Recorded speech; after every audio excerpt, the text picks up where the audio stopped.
नाज़रीन, काजी फाइज ईसा साहब को कौन है जो नहीं जानता।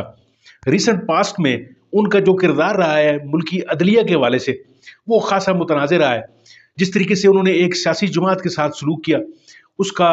निशान जो है उन्होंने छीन कर उस जमात को दीवार के साथ लगाया। उनके साथ अब जो मुल्क के तूलो अर्ज में और बैन अवी सतह पर जो सलूक किया जा रहा है या जो सलूक हो रहा है, जो ही ताकत उनसे छिन गई है, तो अब उनके साथ हो क्या रहा है, आप जरा ये वीडियो देखिए, फिर इसके ऊपर बात करते हैं। आखिर में वो जो कहते हैं ना कि देखो मुझे जो दीदा इबरत निगाह हो, ये आम तौर पे कब्रिस्तान में जो कब्रें हैं उनकी कतबों पे लिखा होता है, मगर कभी कभी कुछ लोग भी, उनके चेहरे भी इबरत वो कब्र के कतबे की तरह होते हैं और उनके चेहरों को देख के भी इंसान इबरत पकड़ता है। ऐसा ही एक वाक़या हाल ही में कराची में बहुत सीनियर कानूनदान और साबिक वज़ीर कानून एडवोकेट खालिद अनवर, उनकी वो राहलत फरमा गए, उनकी डेथ हो गई। तो उनके जनाजे के ऊपर जो जस्टिस मुनीब हैं, जो उनके दामाद हैं, वो मौजूद थे और वहाँ पे साबिक चीफ जस्टिस काजी फाइज ईसा भी आए कब्रिस्तान के ऊपर। तो बताया गया कि जस्टिस मुनीब अख्तर ने उनको बिल्कुल वो नहीं मिले और उनसे मुलाकात भी नहीं की। और उस कब्रिस्तान में जितने भी लोग, इवन के साबिक चीफ जस्टिस साकिब निसार भी मौजूद थे, इवन के वो भी जस्टिस काजी फाइज ईसा को नहीं मिले और कोई भी शख्स काजी फाइज ईसा को बज़ाहिर मिलने के लिए तैयार नहीं था। सिर्फ 2 लोग मिले और उनके साथ भी जस्टिस काजी फाइज ईसा ने कुछ ऐसी बात कर दी कि उन्होंने जब हाथ आगे बढ़ाया तो उनका, नहीं मैं हाथ नहीं मिलाता, कुछ पता नहीं चलता आज कौन बंदा मुनाफिक है और कौन नहीं है, कौन दिल से हाथ मिला रहा है, इस तरह की कोई बात कर दी। और फिर जो जज साहब हाथ मिलाने की कोशिश कर रहे थे, उन्होंने कहा हम तो वापस आ गए हैं। यानी कि उन्होंने एक तरह से कहा कि जो रिटायर्ड जज थे और दोबारा वो किसी शायद असाइनमेंट उन्हें मिल गई थी, तो उन्होंने कहा हम तो वापस आ गए। यानी एक किस्म का वो शायद मजाक कर रहे थे कि आप तो वापस नहीं आ सके, हम तो वापस आ गए। तो जिस पे काजी फाइज ईसा ने कहा ज़राए के मुताबिक कि हम भी कुछ देर के लिए गुमराह हो गए थे, हम भी वापस आ गए हैं। तो अब ये कुछ देर के लिए जो गुमराह हुए थे, ये तो मालूम नहीं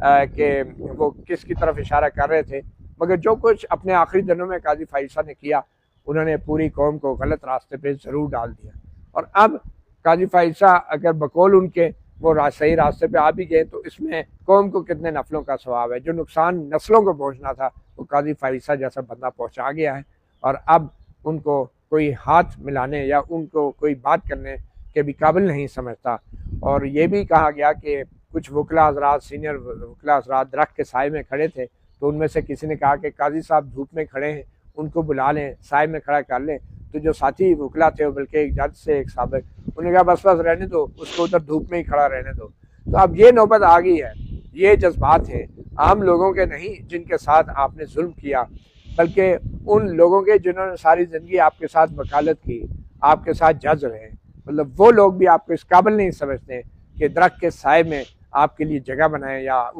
आपको आपके साथ खड़ा करें। तो ये है वो चेहरा जिस पे लिखा है देखो मुझे जो दीदा इबरत निगाह हो। तो ये था आज तक की जो डेवलपमेंट थी, आपसे हमने शेयर किया। नाज़रीन, मतीला जान साहब की बातें आपने सुनी और जिस तरीके से इन्होंने बताया कि काजी फाइज ईसा साहब जो है वो इबरत का निशान बन चुका है, जिस तरीके से उसने एक ऊंचे मनसब पे बैठकर गिरी हुई हरकतें की और किस तरीके से वो इंतकाम और बुग़्ज़ में भरा हुआ बैठा था,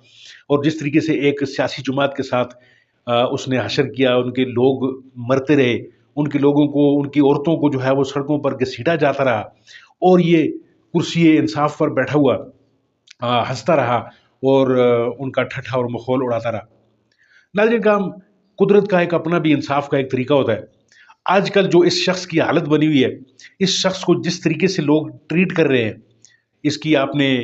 वीडियोस देखी होंगी इंटरनेशनल सतह पर, जिस तरीके से लोग इस पर आवाज़ें कसते हैं, जिस तरीके से इसको तान और तशनी का जो है वो मरकज़ बना हुआ है ये आदमी, और एक इबरत की निगाह बना हुआ है। रिसेंट जिस तरीके से मतीला जान साहब फरमा रहे थे कि एक जनाजे में ये शरीक होने के लिए कराची में गया, वो कोई साहब थे, वो फोत हो गए थे, तो वहाँ पे जाकर इसने ये कोई छिछोरपन की कोई हरकतें इसने की होंगी, जिस पर इसके जो साथी जजेस थे वहाँ पे जो रिटायर्ड थे, उन्होंने भी इसके साथ